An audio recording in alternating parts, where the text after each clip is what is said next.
juga malu kepada diri sendiri. Nah, ini pertama malu pada Allah dulu. Malu pada Allah itu bagaimana? Bahkan dalam sebuah hadis Nabi sebutkan Allah itu Hayyun Karim. Allah itu Nabi juga Hayy, ya, haya, punya rasa sifat malu juga. Dan juga Allah itu Karim, dermawan, baik. Sahabat tanya, ya Rasulullah, Allah malu itu gimana? Gitu. Allah itu malu gimana malunya Allah? Kata Nabi, malunya Allah itu apabila hambanya sudah mengangkat kedua tangannya meminta kepadanya, Allah malu untuk tidak mengabulkan doanya. Itu malu Allah, kan malu kita, Pak. Malu Allah itu adalah kalau udah melihat hambanya mengangkat tangan, sudah ilhah itu merengek dalam doanya, dan dia sudah angkat tangannya, Allah malu untuk menolak doa itu orang tersebut. Ya tentunya doa yang baik dan doa yang sesuai dengan kemaslahatannya.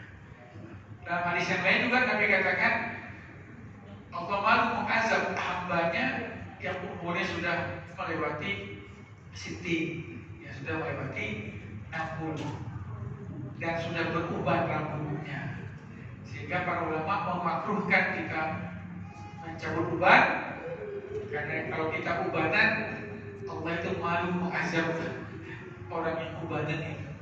Kalau setelah itu Nabi menangis, Allah malu, kok yang ubanan gak malu gitu. Allahnya malu sama yang ubanan. Apa ya, kesian hamba ini udah tua Pak, udah tua, udah ubanan ribut, kata Allah, kesian hamba ini udah tua gitu, ternyata sudah menjalani ardal umurnya sudah renta. Tapi yang ubanan itu gak malu pada Allah SWT, itu yang tidak. Nah, Nabi mengatakan dalam hadis riwayat Tirmidzi, istahyu minallah haqqul haya. Malulah kalian kepada Allah dengan sebenar-benarnya malu. Sahabat bertanya, inna la nastahi alhamdulillah. Ya Rasulullah, alhamdulillah kami ini memang sudah pemalu, kata sahabat. Bukan gitu kata Nabi, bukan seperti itu malu kepada Allah, kata Nabi. Tapi malu itu adalah yang pertama, at-tahfadz ra'sa wa ma'awa. Jaga kepalamu dan apa yang ada di isi kepalamu itu dijaga. Pikiran-pikiranmu yang meragukan kekuasaan Allah, yang meragukan rezeki Allah, yang meragukan keesaan Allah, jangan dipelihara. Karena Allah mengetahui apapun yang ada di otak kita. Apa yang kita pikirkan Allah itu tahu. Yang terlintas di hati kita itu Allah itu tahu.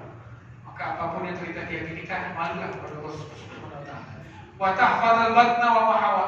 Jaga perutmu itu dan apa yang ada di dalamnya. Maksudnya kalau makan sama Allah itu makanlah yang halal. Jangan makan dengan makanan yang haram. Jaga perutmu, kata Nabi sallallahu alaihi wasallam. Terus wa tadzakkarul mauta wal bilad, ingat kematian dan hancurnya badan ketika di kuburan. Dengan mengingat mati itu, kata Nabi, itu merupakan salah satu wujud kita malu kepada Allah Subhanahu wa taala dengan banyak-banyak mengingat mati. Terus wa man arada akhirata taraka zinatad dunya. Karena siapa yang menginginkan akhirat, dia pasti meninggalkan kemegahan dari dunia. Nah, di akhir hadis Nabi katakan, "Faman fa'ala dzalik", barang siapa yang melakukan itu, jaga perut dan isinya, jaga kepala dan isinya, mengingat akhirat, mengingat kematian.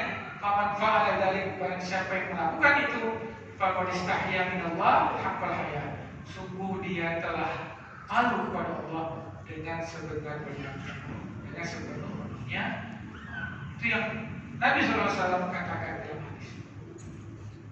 Bahasa